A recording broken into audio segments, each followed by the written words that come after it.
Good morning, my dear friends. Welcome to the chemistry classes.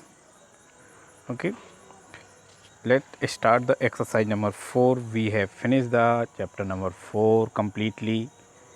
In the chapter 4, we have discussed, we have studied various types of model. There are 3 types of the model, atomic models: J.J. Thomson model, Rutherford model, and Bohr's model.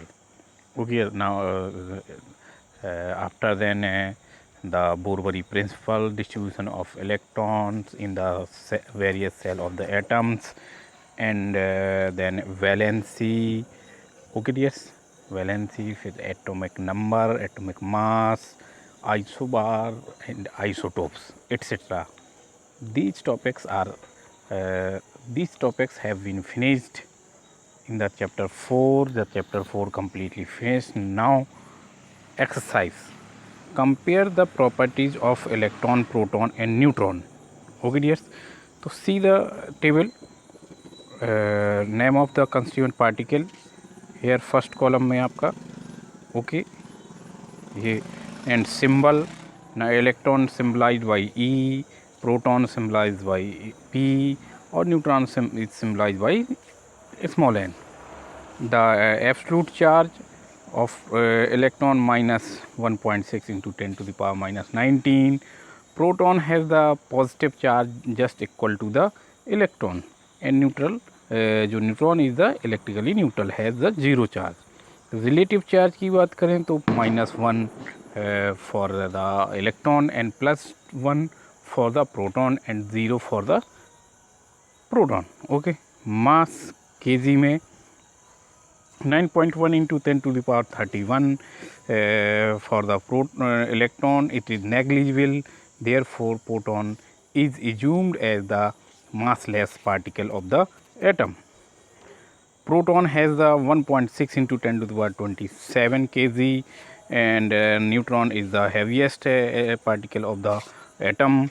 It has the atomic mass of the 1.6 into 10 to the power 27.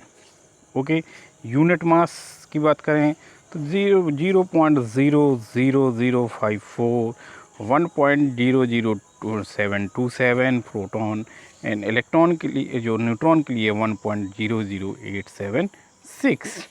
अगर average mass की बात करें तो देखिए neutron को electron को 0 माना गया, प्रोटॉन को 1 और न्यूट्रॉन का भी 1 माना गया. ओके डियर्स, तो it is the comparative property of the fundamental particle of the atom. Now question number 2: what are the limitations of the Thomson model? Thomson model is also known as the watermelon model. There are two major limitations of the Thomson model are as it did not have any experimental support. Dear student, जो Thomson model था ये केवल assumption based था, केवल ये assume किया था कि it is like a watermelon.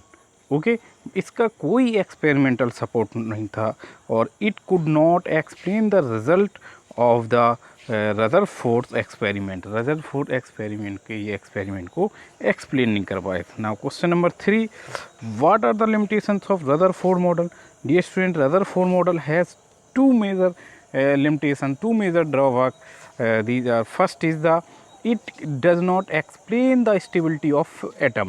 यह एटम की स्टेबिलिटी को एक्सप्लेन नहीं कर पाया था.